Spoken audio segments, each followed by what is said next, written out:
आपने मांझी सिनेमा देखा किसी ने? मांझी एक सिनेमा है, उस सिनेमा में एक चरित्र है। वो चरित्र क्या करता है, उसकी पत्नी बीमार पड़ती है तो उसको लेके जाने के लिए हॉस्पिटल, उसकी गांव में बीच में एक पहाड़ आता है, वो पहाड़ चढ़ नहीं पाता है और उसकी पत्नी मर जाती है।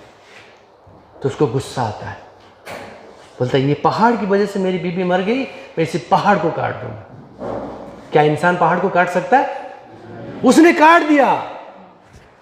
उसने, हमारी बिहार की स्टोरी है, आप देखना उस सिनेमा जाके।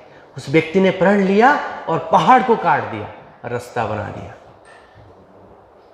क्योंकि मनुष्य में वो असीम ताकत है, वो असीम शक्ति है, वो जो चाहेगा वो कुछ भी कर पाएगा। ये आप सभी में है, लेकिन आपको अपने ऊपर ये विश्वास करना होगा, मैं ईश्वर की संतान हूं, मुझमें वो असीम शक्ति है जो दूसरे में है। लेकिन आपको उससे परिचित होना पड़ेगा, किसी स्वरूप में है। अगर आप उसी से परिचित हो गए तो जीवन आपका अनमोल है। बात समझते हो? इसीलिए मांझी ये बोलता है उस डायलॉग में, तू सोचा था मैं चला जाऊंगा, देख मैं फिर से आ गया। ये डायलॉग में बोलता है, जब तक तोड़ूंगा नहीं तब तक छोड़ूंगा नहीं, ऐसे बोलता है। आप भी आज ये नक्की कर लो, ये टीचर्स यही बात बोलना कि जब तक समझूंगा नहीं तब तक छोड़ूंगा नहीं। पढ़ाई कुछ नहीं होता है। कोई आपको खाने के लिए बोलता है खा लेते हो, कोई आपको खेलने के लिए बोलता है खेल लेते हो, कोई कुछ दूसरा बात बोल देता है वो भी समझ देते हो, कोई दोस्त इशारा में बोलता है वो भी समझ जाते हो।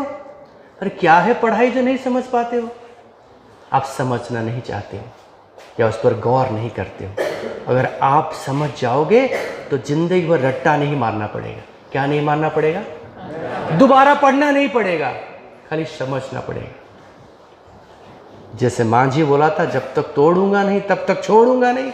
आप आज से ये अंदर में नक्की कर लेना, जब तक समझूंगा नहीं तब तक यहाँ से उठूंगा नहीं, टीचर को छोड़ूंगा नहीं। उनका कर्तव्य है समझाना, मैं समझूंगा।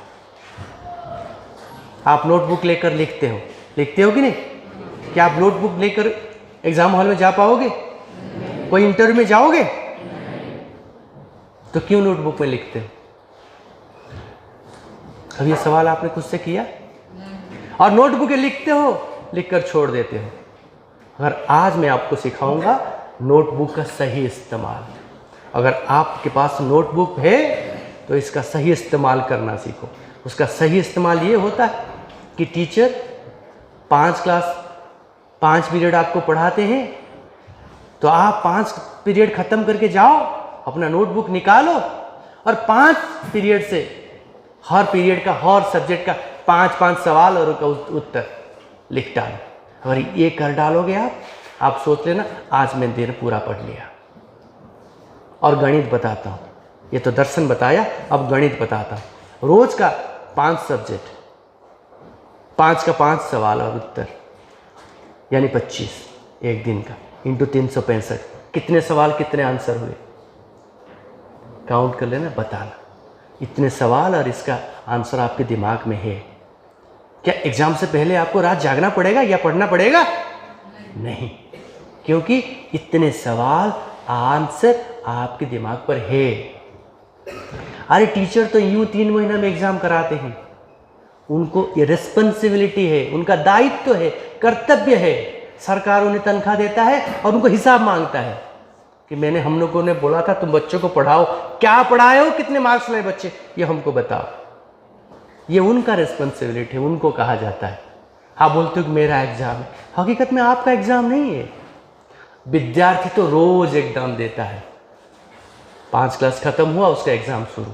अगर 5 क्लास खत्म हुआ, अगर 5 क्लास का पढ़ाई उसके दिमाग में है और शाम तक नोटबुक में उतार दिया, तो आज उतार दिया तो कल उतार गए कि नहीं? परसों दिन उतार गए कि नहीं? जब एग्जाम होगा तब उतार देगा कि नहीं? यस। इसलिए मैं बोलता हूं आज बेहतर है तो कल बेहतर होगा, परसों दिन भी बेहतर होगा। ये इनको अपना एग्जाम करने दो ना। 3 महीने के बाद आप शाम तक एक बार एग्जाम करो। हर पीरियड खत्म होता है तो आप एग्जाम करो अपना। अभी मैं ये सब्जेक्ट में पास हूं या फेल हूं, अभी तो कर लो।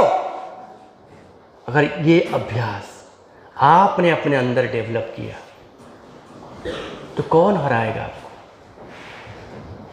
आप सारे में अच्छा करोगे और जीत जाओगे। समझे? ये अभ्यास बनाओगे अपने अंदर, बनाओगे सब।